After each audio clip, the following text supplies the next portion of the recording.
Hello সবাইকে binary পয়েন্টে স্বাগতম। আজকে আমরা পড়ব দশমিক থেকে হেক্সাডেসিমেলে রূপান্তর। আগের দুই ক্লাসে আমরা দশমিক থেকে বাইনারি এবং দশমিক থেকে অক্টালে রূপান্তর করেছিলাম। আজকে আমরা করব দশমিক থেকে হেক্সাডেসিমেলে রূপান্তর। দশমিক থেকে হেক্সাডেসিমেলে অর্থাৎ দশমিক থেকে যে কোনো পদ্ধতিতে রূপান্তর করতে হলে আমরা জানি ভাগ করতে হবে। যে পদ্ধতিতে রূপান্তর করব তার ভিত্তি দ্বারা ভাগ করতে হবে। এরকমভাবে আমরা আজকে দশমিক থেকে হেক্সাডেসিমেলে যদি রূপান্তর করি, তাহলে যেহেতু হেক্সাডেসিমেলের ভিত্তি 16, তাই 16 দিয়ে ভাগ করতে হবে দশমিক সংখ্যাকে। তাহলে আমরা একটা দশমিক সংখ্যা লিখি, হলো 67 দশমিক সংখ্যা লিখলাম। এই 67 এই 10 একে একে হেক্সাডেসিমেলে রূপান্তর করতে হবে।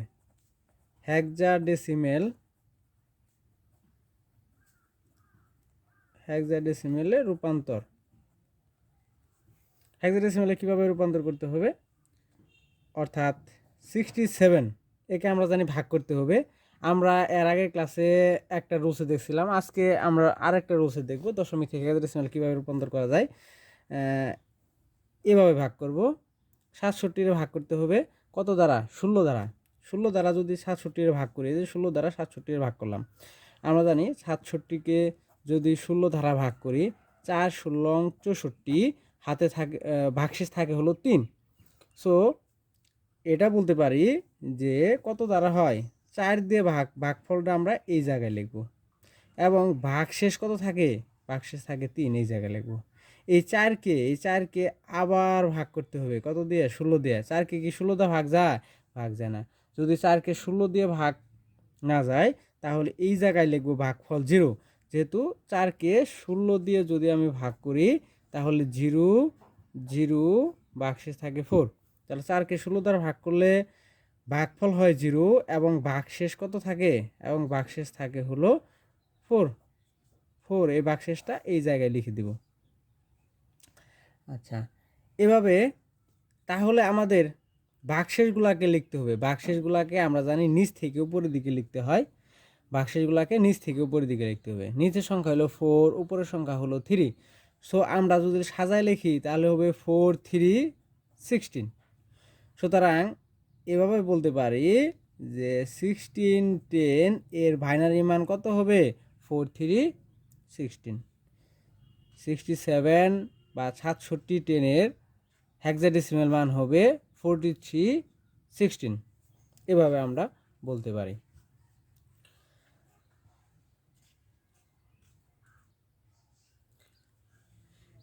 এখন আমরা দেখব ভগ্নাংশের ক্ষেত্রে কিভাবে দশমিক সংখ্যাকে হেক্সাডেসিমেলে রূপান্তর করা যায়। যেমন দশমিক একটা ভগ্নাংশ মান দেওয়া আছে হলো 0.125, এটা দশমিক মান দেওয়া আছে। এটাকে আমাদের কনভার্ট করতে হবে হেক্সাডেসিমেলে। এরকম হেক্সাডেসিমেল মানটা কত হবে সেটা বের করতে বললো। এই ক্ষেত্রে আমরা জানি দশমিকের বা ভগ্নাংশ ক্ষেত্রে দশমিক থেকে হেক্সাডেসিমেলে রূপান্তর করতে হলে গুণ করতে হবে। যে ভিত্তিতে কনভার্ট করব সেই ভিত্তি দ্বারা গুণ করতে হবে।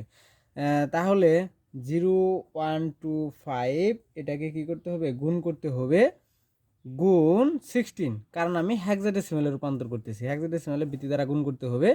গুণ করার পর 16 দ্বারা 0.125 এর গুণ করলে আসে হলো 2.000, এরকম মান আসে। তাহলে আমরা জানি যে পয়েন্ট এর পরের অংশটুক ডান পাশে লিখবো এই দাগের, এবং পয়েন্টের পূর্ণ অংশটুক অর্থাৎ পূর্ণ অংশটুক বাম পাশে লিখবো। এখন 0কে আর যতই দ্বারা গুণ করি ততই তো 0 আসবে। সো আর এই পর্যন্ত আমাদের ভগ্নাংশ শেষ হয়ে যাবে। তাহলে ভগ্নাংশের আনসার শুধু কত আসবে? 2 আসবে। তাহলে 0 বলতে পারি, এটা আমরা বলতে পারি 0.125 সমান 0.216। এটাই হলো ভগ্নাংশের ক্ষেত্রে অ্যান্সার। এখন আমরা একটা প্র্যাকটিস করব, যে বলল যে 128 অর্থাৎ 128.375 একে হেক্সাডেসিমেলে রূপান্তর করতে বললে কিভাবে রূপান্তর করব। তাহলে আমাকে প্রথমে পূর্ণ অংশটুকু আলাদা করতে হবে, আলাদাভাবে হেক্সাডেসিমেলে রূপান্তর করতে হবে। তারপরে ভগ্নাংশটুক আলাদাভাবে হেক্সাডেসিমেলে রূপান্তর করতে হবে। এই পয়েন্টের আগের অংশটুক এই পূর্ণ অংশটুক করতে হবে আলাদাভাবে, এই ভগ্নাংশটুক আলাদাভাবে করতে হবে, অর্থাৎ 0.37-এর পুরো অংশটুক আলাদা করতে হবে। তাহলে কিভাবে করতে হবে?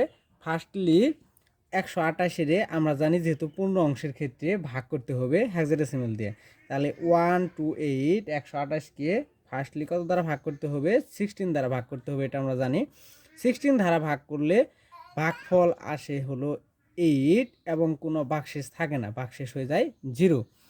এবং আবার 8কে ভাগ করতে হবে, আবার 16 দ্বারা ভাগ করতে হবে, যা আসলো ভাগফল। যেমন 128 একে যদি আমরা 16 দ্বারা ভাগ করি তাহলে 8 বার যায়, 8 দিয়ে হয় 128 হয়ে যায়, কোনো ভাগশেষ থাকে না। এই 0টা এই জায়গায় লিখলাম, এই 8টা এই জায়গায় লিখতে হবে। 8কে আবার 16 দ্বারা ভাগ, যেহেতু 8কে আবার 16 দ্বারা ভাগ করতে হবে, 8কে আবার 16 দ্বারা ভাগ করতে হবে। 8কে 16 দ্বারা ভাগ যায় না, সো 0, 16 আর 0 গুণ করলে হয় 0, 8 তো বাদ দিলে হয় 0, তার মানে ভাগশেষ থাকে 8 এবং ভাগফল হয় 0। এই 0টা ভাগফলের জায়গায় লিখতে হবে এবং ভাগশেষের জায়গায় এই 8টা লিখতে হবে। এইভাবে অঙ্ক করতে হবে। যেহেতু এই জায়গায় ভাগফলের জায়গায় 0 এসে পড়ছে, সো আর অঙ্ক করা যাবে না, এই পর্যন্ত স্টপ। তাহলে আমাদের নিয়ম হলো নিচ থেকে উপরে, অর্থাৎ মোস্ট সিগনিফিক্যান্ট বিট থেকে লিস্ট সিগনিফিক্যান্ট বিটের দিকে, নিচ থেকে উপরে লিখতে হবে। এটা হলো মোস্ট সিগনিফিক্যান্ট বিট আর এটা হলো least significant bit. Most significant বিটগুলো এভাবে লিখি, অর্থাৎ 128 একে শুধু কনভার্ট করলাম, এই দশমিক টেরে কনভার্ট করলাম হেক্সাডেসিমেলে, কনভার্ট করলে হলো 80 হেক্সাডেসিমেল, এটা হলো। দেন আমার আবার ভগ্নাংশের ক্ষেত্রে কনভার্ট করতে হবে। ভগ্নাংশের ক্ষেত্রে যদি আমি কনভার্ট করি তাহলে কিভাবে কনভার্ট করব? ভগ্নাংশের ক্ষেত্রে এই ভগ্নাংশের ক্ষেত্রে এখন এই ভগ্নাংশের